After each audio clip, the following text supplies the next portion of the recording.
We compare ourselves to others a lot, right? Consciously or unconsciously, we do that every now and then for anything and everything. We cannot deny that, right? Because we do that. You do that, I do that, and everybody does that. But to some extent, this comparison is good, I guess.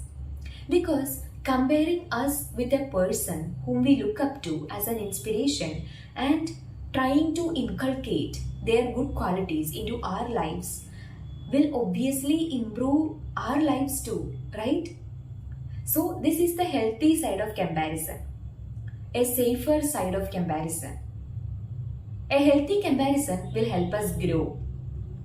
But what happens when we cross this safe boundary and enter the toxic territory of comparison? That's when all the problems begin. I will make it clear to you. For that, let me take our English learning as example. Okay. We all want to become good at speaking English, don't we? Yes, we do. But the thing is, when we see a person who speaks English better than us, we feel discouraged. Most of the time, that is what usually happens to us when we are around some fluent English speakers, right? Rather than drawing inspiration from them to work on improving our English communication skills, we start to compare and feel pity for ourselves. We start degrading ourselves. We go on to say like, oh my god, look at her, she is much younger than me, but she speaks English better than me. I spoiled all my younger years and even now at this age, I speak only broken English and that too has a lot of grammar mistakes.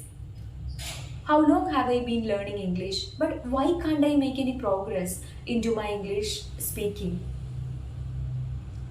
I think there is something wrong with me. I don't think that I can learn and speak this language in my entire life. So better I should stop learning this language. See how our thoughts become harmful and destructive to us once we enter the toxic territory of comparison. We are somewhere in this toxic territory of comparison. That is why our English communication skills are not improving so far. I'm telling all this from my personal experience, okay? I used to compare myself to others a lot in an unhealthy way. And that always resulted in, of course, regret, low self-esteem, self-doubts, mental stress, and underconfidence, and God knows what else. As a result, I would always end up doing nothing, thinking that I was good for nothing. So yes, I admit that I used to compare myself to others in a negative way, but now I would say that I compare myself to others, but only in a healthy way. I have a way of handling my comparison habit. I don't let it cross the safe boundary. How do I do that? I will tell you. Ever since I got this realization that everyone is unique and different from one another, I stopped comparing myself to others.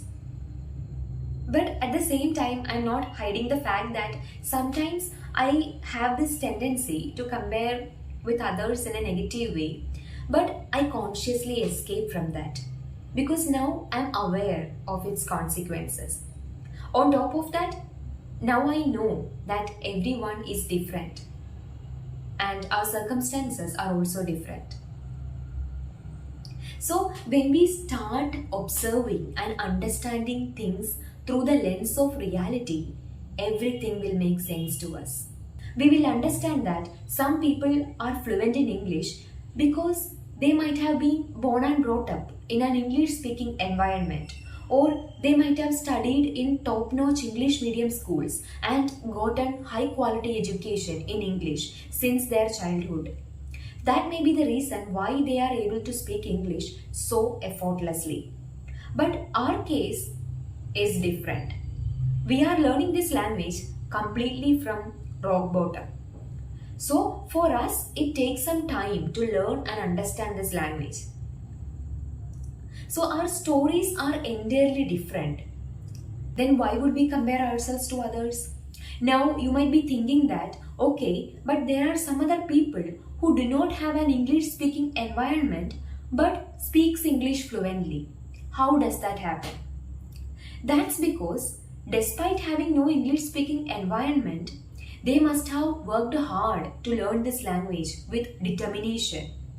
Who knows the struggles behind every success?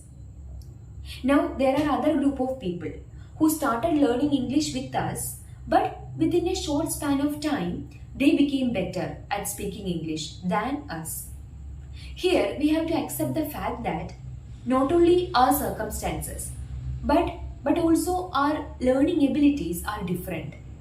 Not all of us can understand everything at the same pace.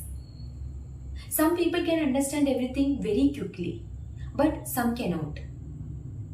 But that's absolutely okay. It doesn't mean that we are not good for anything. No, we are all unique and talented in our own way.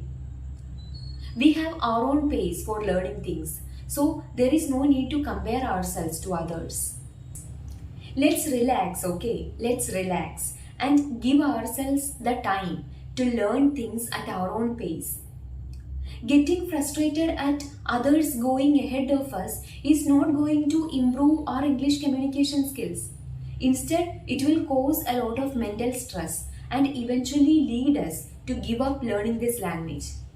So, if you really want to become good at speaking English, then stop comparing yourselves to others. Let others move ahead of us. Be happy for them. And learn from them about how they are learning things so fast. But at the same time, be kind to yourselves. Give yourselves the time to learn English at your own pace. When it comes to language learning, always remember that it is not going to be a sprint. Okay, it is not going to be a short race. But it's a long journey. Then why do we want to show such a competitive mindset and compare us with others? We can compare, but only with ourselves, not with others.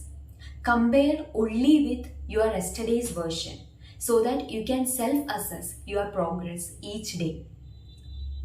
Okay, so from today onwards, let's not compare us with others. Instead, let's focus on ourselves. Let's enjoy our learning process and celebrate the progress we make on each day. No matter how slowly we are progressing with our English learning, let's be consistent with our English learning and progress at our own pace. Eventually, we will also become good at speaking English. So the next time when you see somebody who speaks English better than you, don't get demotivated and compare with them in a toxic way. Instead, learn from them. Be comfortable speaking English in your own way with what you know. Our English will also become better over time. Okay? On an ending note, I would like to remind you that we cannot completely eliminate this comparison habit from our lives because it is a natural tendency of human beings. As human beings, we are bound to carry this habit throughout our lives. But we should be aware of where to draw the line. Don't let it become toxic and spoil us. Okay, bye.